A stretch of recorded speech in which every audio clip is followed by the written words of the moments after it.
बच्चों, जब भगवान राम, माता सीता और भाई लक्ष्मण जी वन को गए थे, उस समय भरत और शत्रुघ्न ये दोनों ही भाई अपनी नानी के घर गए हुए थे। जब वो वापस अयोध्या आए और उन्हें पता चला कि बड़े भैया राम को मेरी माँ कैकई ने 14 वर्ष के लिए जंगल में भेज दिया है, तो उन्हें बहुत दुख हुआ। उन्होंने अपनी माँ से कहा कि मुझे अयोध्या का राजा नहीं बनना, मुझे तो पूरी जिंदगी बस भैया राम की सेवा करनी है। भरत जी को अपनी माँ कैकई पर बहुत गुस्सा आया। भरत जी माता कैकई से कहते हैं कि माँ, अगर आपने ये सब मेरी खुशी के लिए किया है तो ये आपने ठीक नहीं किया, क्योंकि मुझे अयोध्या का राजा बनने में कोई खुशी नहीं मिलती। मुझे तो केवल भैया राम की सेवा करने में ही खुशी मिलती है। फिर भरत जी अपने सभी गुरुजनों के साथ, अपने तीनों माताओं के साथ और बहुत सारे लोगों के साथ चित्रकूट गए और वहां जाकर भगवान राम को मनाने लगे कि वो वापस अयोध्या चलें।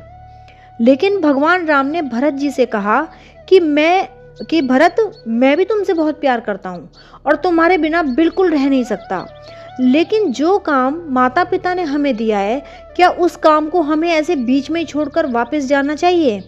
तब भरत जी उनकी बात समझ जाते हैं और प्रभु राम से कहते हैं कि ठीक है भैया, आप वन में रहकर माता पिता के बताए हुए काम करो और मैं अयोध्या जाकर अपना काम करता हूँ, लेकिन अयोध्या में जो राजा की कुर्सी है उस पर मैं नहीं बैठूंगा, क्योंकि वो कुर्सी सिर्फ आपकी है। तो जब तक आप वापस नहीं आते तब तक मैं आपकी खड़ाऊ को कुर्सी पर रखूंगा और आपके आने तक अयोध्या का काम संभालूंगा। ऐसा कहकर भरत जी भगवान राम की खड़ाऊ को अपने सिर पर रखकर वापस अयोध्या आ गए और अपने भैया राम की खड़ाऊ को कुर्सी पर रखकर 14 वर्षों तक अयोध्या का काम किया। तो बच्चों, हमारा जो भाई होता है ना, वो हमारी सबसे बड़ी ताकत होता है।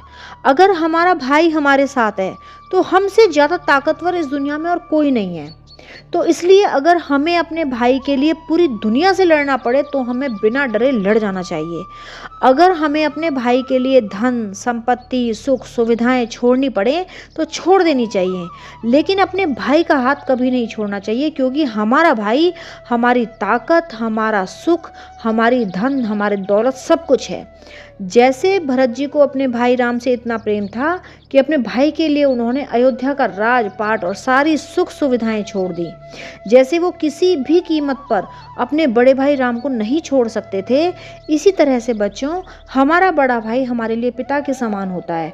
हमें उसका ऐसे ही आदर सम्मान करना चाहिए जैसे हम अपने पापा का करते हैं, क्योंकि जब हमें कोई परेशानी होती है ना, तो हमारा बड़ा भाई हमारे साथ बहुत मजबूती से खड़ा रहता है और हमें सारी परेशानियों से बचा लेता है।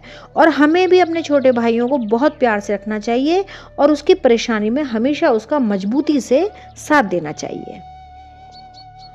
जय सिया राम, जय जय सिया राम, जय रघुनंदन जय घनश्याम, जानकी वल्लभ सीताराम, जब बोलो तब राम ही राम, राम संवारे सबके काम, राम करेंगे पूर्ण काम। जय सिया राम, जय जय सिया राम, जय सिया राम, जय जय हनुमान।